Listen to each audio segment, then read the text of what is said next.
बैंगन खाने से शुगर लेवल तो कंट्रोल में रहता ही है दोस्तों, साथ ही हमारे हार्ट को काफ़ी मजबूती मिलती है, तंदुरुस्त रहता है। कहते हैं कि बैंगन खाने से हमें एक तो हार्ट अटैक की बीमारी नहीं होती है, साथ ही हमारा शुगर लेवल कंट्रोल में रहता है और हम हमेशा तंदुरुस्त रहते हैं। तो आज मैं लेकर आ गई हूँ आपके सामने बैंगन से बहुत ही स्वादिष्ट नाश्ता, जो इतना यम्मी बनता है कि आप बार बार बनाकर खाना चाहेंगे।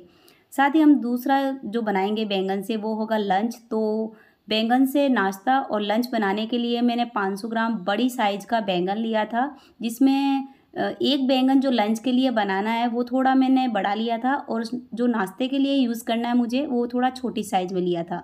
बैंगन को अच्छे से दबा दबा के देख के लेना है, थोड़ा नरम सा जो बैंगन होता है ना वो लेना है, और उसमें देखना है कि कोई छोटा छोटा कोई छेद वगैरह ना हो, नहीं तो उसमें कीड़ा लगा हो तो फिर बैंगन कोई काम नहीं आता है। तो बैंगन मैंने 500 ग्राम लिया है लंच और नाश्ते के लिए। इन बैंगन को धो लेंगे। उसके बाद एक जो छोटा बैंगन है उसके छिलके निकाल के मैं उसे पकाऊंगी। तो यहाँ पे देखिए बैंगन को पकाने के लिए कढ़ाई में मैंने डाल दिया था थोड़ा सा तेल, आधे छोटे चम्मच जितना, और इसे धीमी आंच पे हम एक साइड से पका के और फिर इसे पलट देंगे। बहुत ही जल्दी से पक जाता है धीमी आंच पे अगर हम ढक्कन लगा के बैंगन को पकाते हैं। तो इस तरह से यदि आप पका के भरता भी बनाते हैं ना तो बहुत ही झटपट से बन जाता है, और क्योंकि बैंगन बहुत ही स्पॉन्जी से होते हैं तो ये तेल को बहुत ही जल्दी से पी जाते हैं। तो एक साइड में तेल थोड़ा सा डालिएगा और जब इसे पलटे तो फिर एक साइड में तेल आप और डाल दीजिएगा। इस तरह से हम बैंगन को दोनों साइड से तेल से ग्रीस कर देंगे और फिर इसे ढक्कन लगा के धीमी आंच पे छोड़ देंगे। एकदम बढ़िया से बैंगन पक जाएंगे ना, तब आप इसे इस तरह से तोड़ के देखिएगा। बहुत ही आराम से ये टूट रहे हैं बैंगन। तो अब हम क्या करेंगे, इसे किसी बर्तन में निकाल लेंगे ताकि ये ठंडे हो जाए, और बहुत ही स्वादिष्ट एकदम यम्मी सा हम बैंगन का कटलेट बनाएंगे। बहुत ही झटपट बनता है, ज़्यादा कुछ डालने की ज़रूरत नहीं होती है, घर में पड़े सामानों से बन जाता है। और इसे हम सर्दियों में बना रहे हैं तो हम क्या करेंगे, इसमें आधा कप के आसपास मूंगफली डालेंगे। कच्ची मूंगफली को हमें ऐसे ही रोस्ट करना है। आप इसमें तेल घी कुछ नहीं डालेगा, बस ऐसे ही सिंपली आप इसे सेक लीजिए ताकि इसके छिलके इस तरह से निकलने जैसा हो जाए। तो मैं इसे छिलका निकाल के नहीं पीसूंगी, पहले इसे ठंडा होने दूंगी, उसके बाद में मैं इसे छिलके सहित ही पीस लूँगी। बहुत ही पौष्टिकता होती है बैंगन में, साथ ही छिलकों के साथ में यदि हम मूंगफली भी खाते हैं तो उसमें भी काफ़ी पौष्टिकता होती है। इसलिए मैं इन्हें हल्का ठंडा करके मिक्सी के जार में डालूंगी और दरदरा सा एक बुरादा बना दूंगी। तो बंद चालू करके आप इसका बुरादा बना लीजिए और क्रश किए हुए मैश किए हुए बैंगन के अंदर डाल दीजिए। उसके बाद देखिए हमें क्या लेना है, यहाँ पे इस नाश्ते को ज़्यादा टेस्टी बनाने के लिए, झटपट बनाने के लिए मैंने ब्रेड लिया है। अगर आप ब्रेड नहीं लेना चाहते तो आप इसमें सूजी डाल सकते हैं सेक के, पर ब्रेड से बहुत ही अच्छा बनता है, इसलिए मैंने 4 ब्रेड लिया है। और ब्रेड को हम अच्छी तरह से पीस लेंगे, ग्राइंड कर लेंगे सूखा ही। ये देखिए बहुत ही झटपट से कुछ ही सेकंड के अंदर हमारा ये बुरादा भी बन जाता है। और ये जो बुरादा है ब्रेड का, ये तुरंत ही हम इन बैंगन के ऊपर डाल देंगे। दोस्तों बैंगन की सब्जियां और आपने कई बार खाई होगी, भरता भी खाया होगा, पर अगर नाश्ता कभी नहीं खाया है तो मैं आपसे रिक्वेस्ट करती हूँ आप ज़रूर खाइएगा बनाकर। बहुत यम्मी बनता है, बहुत ज़्यादा यम्मी बनता है। अब मैंने एक हरी मिर्च बारीक काट के डाल दी है, साथ ही में मैंने डाल दिया है धनिया पत्ती और चाट मसाला डाला है एक छोटा चम्मच भर के। और देखिए नमक थोड़ा कम ही डालना है क्योंकि ब्रेड के अंदर भी नमक होता है, साथ ही चाट मसाले में भी थोड़ा नमक होता है। तो आप जो नमक है थोड़ा संभल के डालिएगा। इन सभी चीज़ों को हम अच्छी तरह से मिला देंगे। अगर आप बच्चों के लिए बना रहे हैं तो आप हरी मिर्च की जगह काली मिर्च का पाउडर डाल सकते हैं। तो अब मैं क्या करूँगी, इसे हाथों से ही मिला दूँगी। अगर इसके अंदर आपको ब्रेड का चूरा कम लगे, बहुत ज़्यादा लिक्विड हो रहा है ये मसाला, तो आप इसके अंदर 1-2 ब्रेड और डाल सकते हैं। तो मेरे तो यहाँ पे जो 4 ब्रेड थी वो बिल्कुल अच्छे से इसके अंदर सेट हो गई है। तो अब मैं क्या करूँगी, इसके राउंड शेप में कटलेट या फिर टिकिया बनाऊँगी। तो ये जो टिकिया है ना, आप इसे बर्गर के अंदर भी डाल के खा सकते हैं या फिर सिंपली ऐसे ही सॉस के साथ में रोस्ट करके खाएंगे ना तो बहुत ज़्यादा ज़बरदस्त टेस्टी लगती है। अगर आपको आलू खाना बिल्कुल पसंद नहीं है या फिर आलू से गैस बनती है या फिर आप शुगर पेशेंट है, आपके घर में कोई आलू नहीं खाता है, तो आप बैंगन की इस तरह से टिकिया बनाएं, क्योंकि बैंगन शुगर लेवल को भी कंट्रोल करता है। तो आपको तो बैंगन खाना ही चाहिए। अब हम क्या करेंगे, इसे सेकेंगे। ज़्यादा इसमें कोई कच्चा अनाज नहीं है, तो हम क्या करेंगे, बिल्कुल थोड़ा सा तेल या फिर घी कुछ भी ग्रीस करके और इन बैंगन की टिकिया को हम सेक लेंगे। जैसे हम आलू की टिकिया सेकते हैं ना, बिल्कुल वैसे ही तो आलू की टिकिया में तो थोड़ा ज़्यादा ही डालना पड़ता है हमें तेल घी, पर हमें इसके अंदर बिल्कुल भी नहीं डालना पड़ता। मैंने दूसरे साइड जब पलटा था तो बिल्कुल भी तेल और एक्स्ट्रा नहीं डाला, बस एक बार जो थोड़ा सा तेल लगाया था उसी तेल के अंदर हमें इसे इस तरह से सेक लेना है। तो सभी टिकिया को मैं लो टू मीडियम फ्लेम पे अच्छी तरह से सेक लूँगी दोनों साइड से और गर्मा गर्म सर्व कर दूँगी। तो बहुत ही स्वादिष्ट हमारा बैंगन का जो नाश्ता है वो तो बनकर हो गया है तैयार दोस्तों। पर मैं आपसे रिक्वेस्ट करना चाहती हूँ कि आप इसके आगे जो मैं एक रेसिपी मतलब कि लंच के लिए जो रेसिपी शेयर करने वाली हूँ वो भी ज़रूर देखिएगा। एकदम अलग तरीके से बनाएंगे और स्वाद इतना अच्छा आएगा कि घर में जो 2 रोटी खाते हैं वो भी 4 रोटी खा जाएंगे। तो सबसे पहले तो मैं आपको इसे टेस्ट करके इसका टेस्ट बता देती हूँ।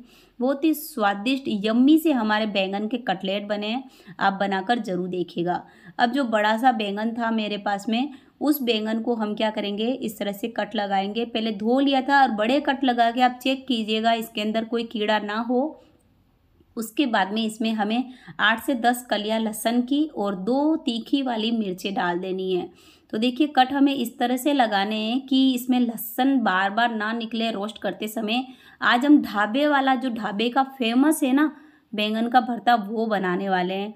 तो जो कच्चा आप बैंगन का भरता बनाते होंगे वो तो हमेशा ही बनाते, एक बार इस नए तरीके से भी बना के देखिए, बहुत ज़्यादा यम्मी लगता है। तो देखिए मैंने यहाँ पे बैंगन को काट लिया है। उसके बाद में जो छोटे छोटे छेद किए थे उसके अंदर हम थोड़ा थोड़ा तेल डाल देंगे। तेल के अंदर जब लहसुन रोस्ट होगा ना तो ज़बरदस्त टेस्ट आएगा। अब इस पे सरसों का तेल लगाया है। सरसों के तेल से जब हमारा बैंगन रोस्ट होता है, सिकता है, तो इसकी खुशबू का क्या कहना, ज़बरदस्त टेस्टी खुशबू आती है और ज़बरदस्त टेस्टी ही ये लगता है खाने में। तो देखिए बैंगन को आप तेज आग पे अलट पलट करके सेक लीजिएगा। उसके बाद जब इसका पीछे का हिस्सा है ना डंठल वाला, उसे सेकने के लिए जाली रख दीजिए और जाली के ऊपर आप इसे इस तरह से अलट पलट करके सेकिए। साथ ही मैंने 2 टमाटर ले लिए हैं मीडियम साइज़ के। उन टमाटर को भी हमें बैंगन के साथ में सेक लेना है ताकि पकाते समय ज़्यादा टाइम ना लगे। तो देखिए मैंने यहाँ पे बैंगन को बहुत ही अच्छे से नरम पड़ने तक सेका है और इसे हमें तुरंत ही गरम गरम से ही छिलके निकाल लेने हैं, जिससे कि ये काफ़ी जल्दी से छिलके छोड़ दे।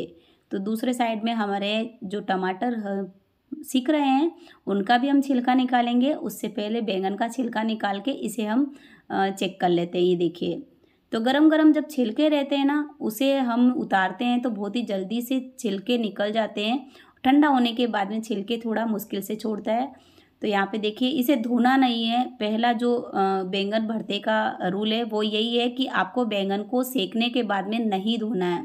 धोने से इसका स्मोकी जो टेस्ट होता है ना वो ख़त्म हो जाता है। तो आप इसे अच्छे से क्लीन कर लीजिए। अगर आपको इस तरह से जला जला सा पसंद नहीं आता है तो बढ़िया सा क्लीन कर लीजिए आप इसे।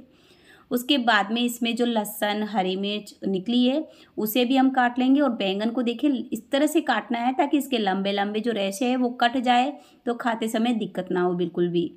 तो हरी मिर्चें और जो लहसुन है उन्हें भी हम थोड़ा चॉप कर लेंगे बारीक बारीक, और टमाटर के छिलके निकाल के उन्हें भी हम चॉप कर लेंगे बारीक बारीक।